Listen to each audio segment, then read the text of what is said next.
मैं आ चुकी हूँ नाहरलगुन। मैंने अभी तक अरुणाचल के लिए एलपी नहीं लिया था क्योंकि मुझे कह रहे थे कि ऑफ़लाइन मिल जाएगी। यहीं ये पीछे ये मैम है, अभी इनसे मैंने पूछा, इन्होंने कहा आगे है, उधर स्टूडियो के पास में ही है, वहाँ से एलपी अप्लाई हो जाएगी। सो मैं जाती हूँ एलपी अप्लाई करने के लिए, और क्या चार्जेस हैं, क्या प्रोसेस है, वो मैं आपको बताती हूँ फिर।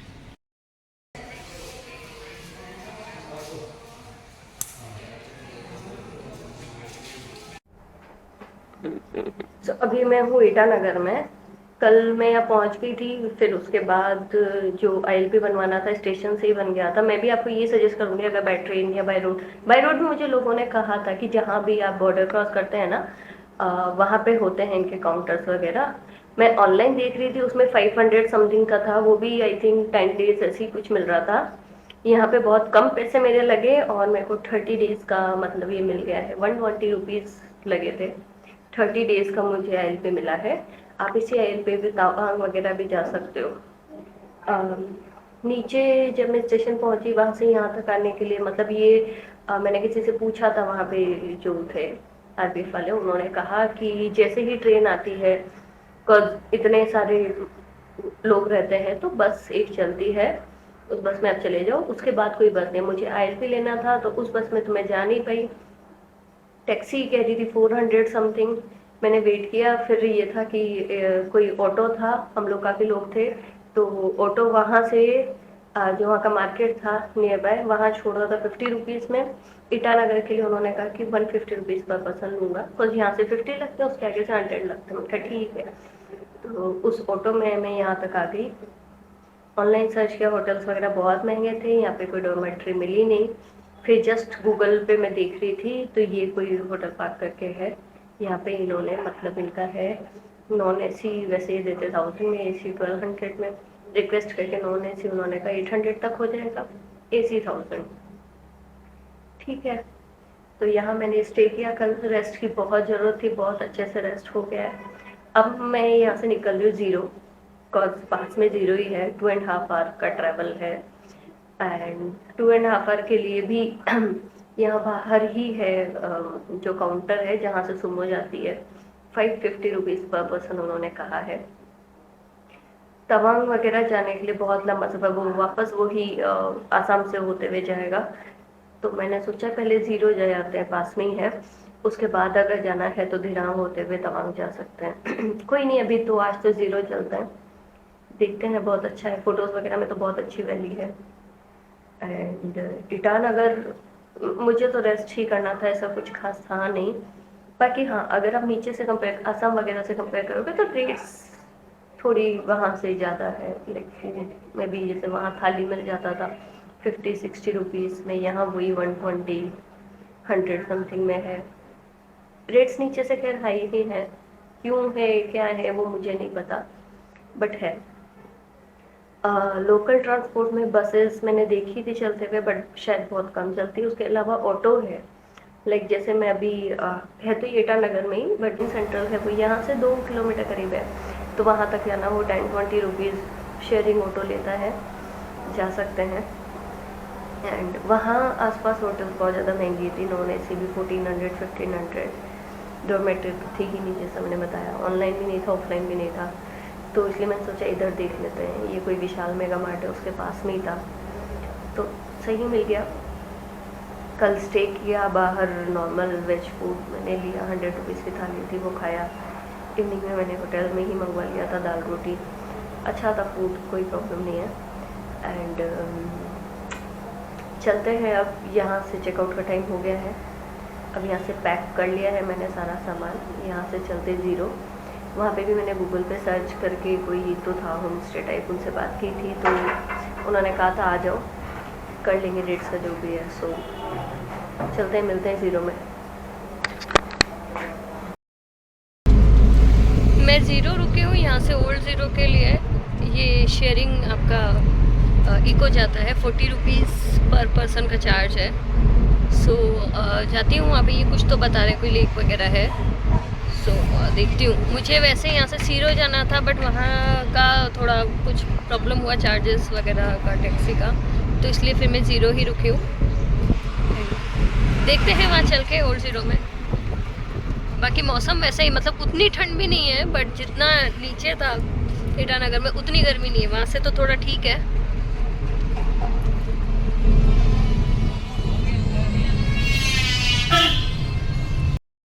निकली तो थी ओल्ड ज़ीरो जाने के लिए।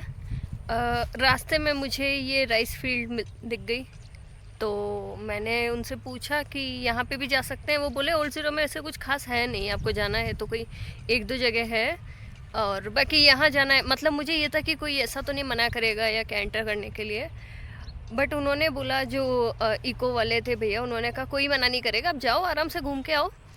मैंने कहा ठीक है, यहीं उतर जाती हूँ। यहाँ पे क्या है कि आप मतलब जो शेयरिंग इको चलती है 40 रुपीज़ पर पर्सन लगता है। आप कितना भी जाओ, लाइक मेरे सामने एक बंदी बैठी थी, वो शायद 1-1.5 किलोमीटर ही वो मैम आई थी, तो उनके भी वही 40 रुपीज़ ही लगे, तो ये फिक्स है। बट हाँ, मैं यहाँ उतर गई, ये बहुत अच्छा है। मैं आपको एक बार पूरा दिखाती हूँ इसका व्यू। ये चारों तरफ राइस फील्ड्स हैं, और आगे जाके उस तरफ कोई तो रिसोर्ट भी था। जब मैं आ रही थी मैंने देखा था। पहले तो वहीं उतरने का मेरा मन कर रहा था, फिर मैंने सोचा चलो थोड़ा सा आगे चलते हैं। ये दूर दूर एक छोटी छोटी सी हट बनी हुई है,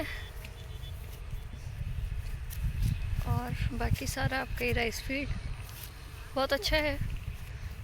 मेरे को यहाँ पे कोई दिखा नहीं, मुझे लगा कोई होगा तो मैं पूछ लूँगी कि अंदर जा सकते हैं या नहीं, बट अभी तक कोई दिखा नहीं है। सो थोड़ा सा यहाँ घूम के फिर मैं वापस चली जाऊँगी। सीरियसली बहुत अच्छा है यहाँ से। मैंने कुछ कुछ फ़ोटोज़ ली, बहुत अच्छा व्यू आ रहा है। मौसम भी ठीक है, लाइक ऐसा नहीं कि ठंड है बट गर्मी भी नहीं है। सो अच्छा है, घूमते हैं थोड़ा सा फिर चलेंगे आगे।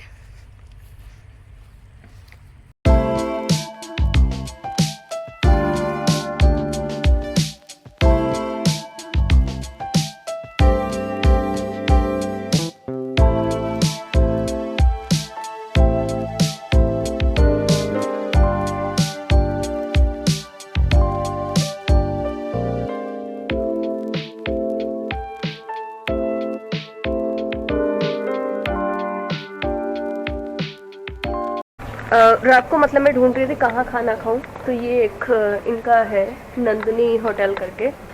ये पीछे भैया है, इनका ये शॉप है। इनका पास में एक और शॉप भी है।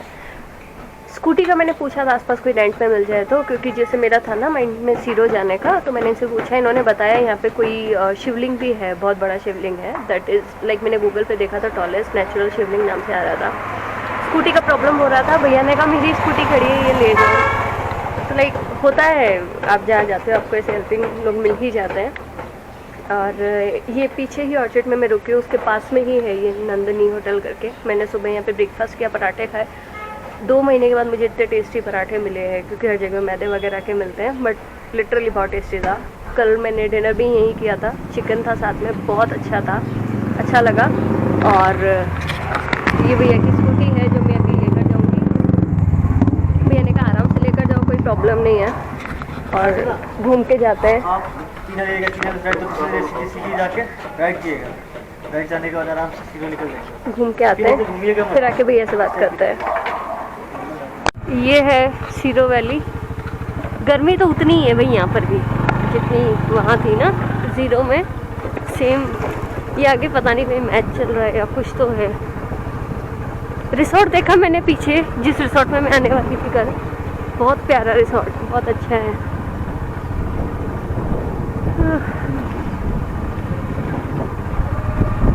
हाँ, शायद वो जो कंपटीशन वगैरह होने वाला है वो यही है।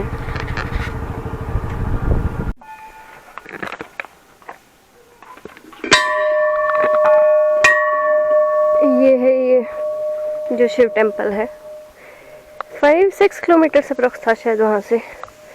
रास्ता सही है, कोई प्रॉब्लम नहीं है, अच्छा है। अभी वर्क चल ही रहा है एक्चुअली।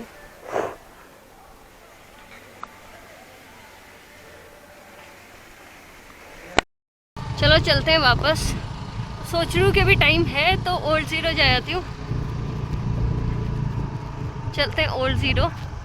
बाकी वैली बहुत अच्छी है, मंदिर तक आने का जो पूरा रास्ता है ना, अच्छी खासी वैली है। रोड भी अच्छा है।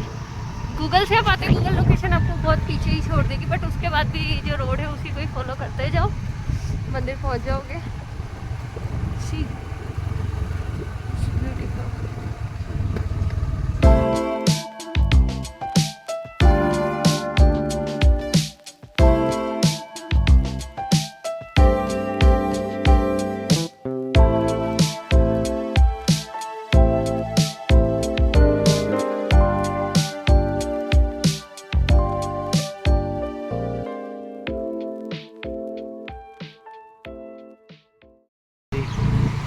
ये है ओल्ड ज़ीरो।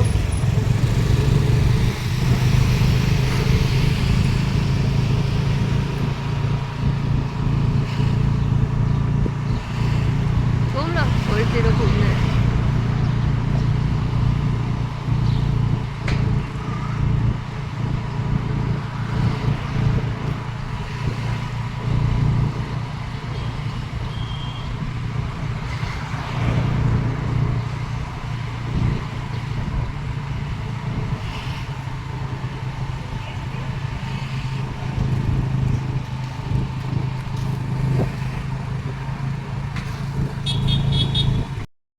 ये है कोई सीके लेक।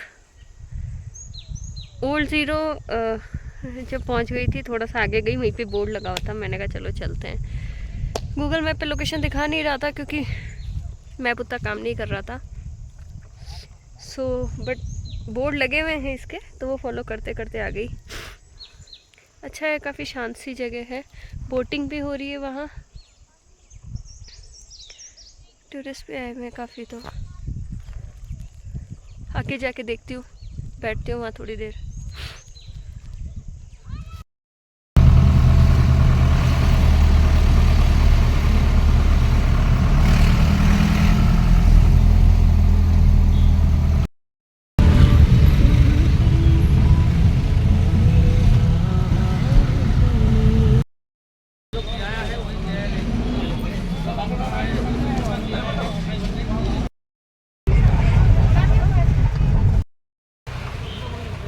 ये है शिला पत्थर। जाना था मुझे पासीघाट, बट वही जैसा कल हुआ।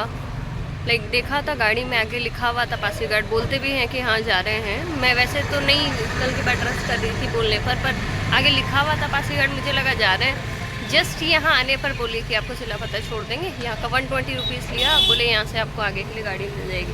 छोटी छोटी गाड़ी बहुत आवाज़ लगा रही पासीघाट। अब मैं नहीं ट्रस्ट करने वाली हूँ। कल जो इतना सारा प्रॉब्लम हुआ उसके बाद, तो अब ड्राइवर मुझे जब बोल के तो क्या है, बोले आगे से बस मिल जाएगी। तो यहाँ से आगे जाती हूँ, वहाँ जाके देखती हूँ पासीघाट के लिए। लेकिन यहाँ पे पता नहीं क्यों ऐसा है, डिस्टेंस बहुत कम है। 3 घंटे करीब के सफ़र के लिए भी आपको बहुत टाइम, कल जैसा 3 घंटे का ही था वहाँ से, ईटानगर से ही यहाँ का ना डिब्रूगढ़ का। और हर कोई बोलता है यहाँ से आपको मिल जाएगी, यहाँ से मिल जाएगी, बट कहीं से भी डायरेक्ट नहीं मिल रही थी। तो वही इतना जो मैंने आपको बताया, इतना कल प्रॉब्लम हुआ था। बट फिर भी अब देखते हैं। पासीघाट जाना है। पासीघाट एक्चुअली अरुणाचल में है, मैं अभी आसाम में हूँ, जस्ट बॉर्डर के आसपास ही हूँ। थोड़ा सा आगे जाके देखती हूँ, वहाँ से बस मिल जाएगी। चलते फिर पहुँचते पासीघाट।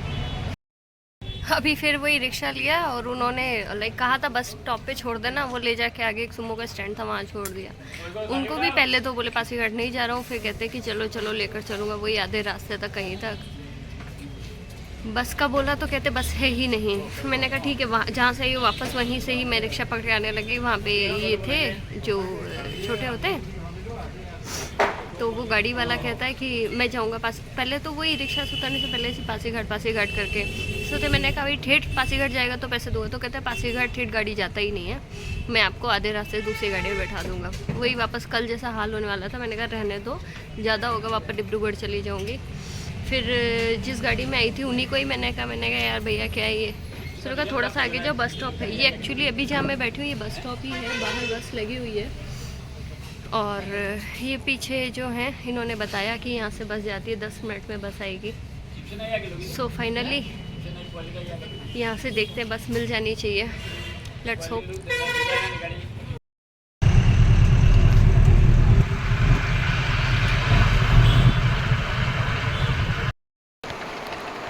सो मैं हूँ अभी पासीघाट। कल 4 बजे बस ने छोड़ा था मुझे यहाँ। उसके बाद जहाँ पे मतलब मुझे रहना था, हो जो गेस्ट हाउस है उनसे मेरी पहले ही बात हो गई थी।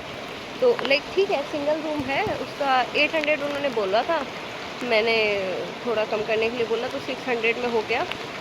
और अभी ये पासीघाट के पास में ही मतलब है, जहाँ मतलब मैं रुकी हूँ ना, वो तो मार्केट वाला एरिया है। और ये है आपका रिवर साइड। बारिश की वजह से फ्लो काफ़ी तेज़ है।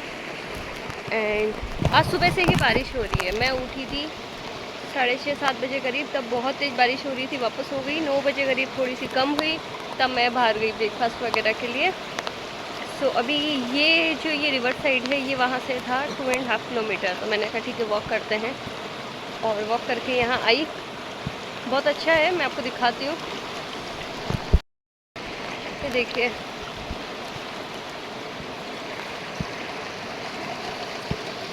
फ्लो काफ़ी तेज़ है इसका, बारिश आ रही है। यहाँ पे फिशिंग वगैरह भी हो रही है।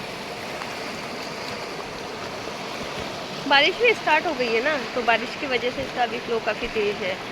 और विंडो से मुझे दिख रहा था उस साइड पहाड़ वगैरह थे, अभी सामने हैं, बट बारिश के मौसम की वजह से कुछ उतना क्लियर दिख नहीं रहा है। बाकी वेदर काफ़ी अच्छा है यहाँ का। कल आई थी उस टाइम थोड़ी गर्मी थी, बट फिर बारिश हो गई तो मौसम ठीक हो गया।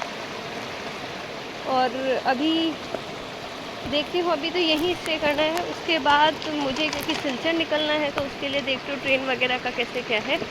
यहाँ से या तो डिब्रूगढ़ जाना पड़ेगा या लामडिंग जाना पड़ेगा। थोड़ी देर बैठते हैं यहीं, एंजॉय करते हैं।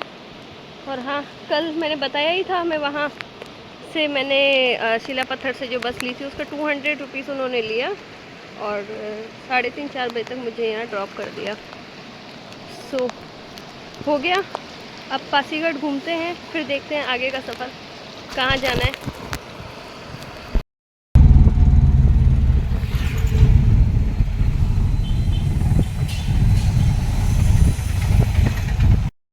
मैं आ गई हूँ स्टेशन पे। ये है स्टेशन मुरकोंग्स लेक, और ये ही है मेरी ट्रेन जो खड़ी है। मेरे वहाँ से पासीघाट से यहाँ तक के लिए जो ऑटो होता है छोटा वाला, उससे आई मैं। उन्होंने 100 रुपीज़ चार्ज किए। पहले तो मुझे वो जो बॉर्डर है असम का, वहाँ ड्रॉप कर रहे थे।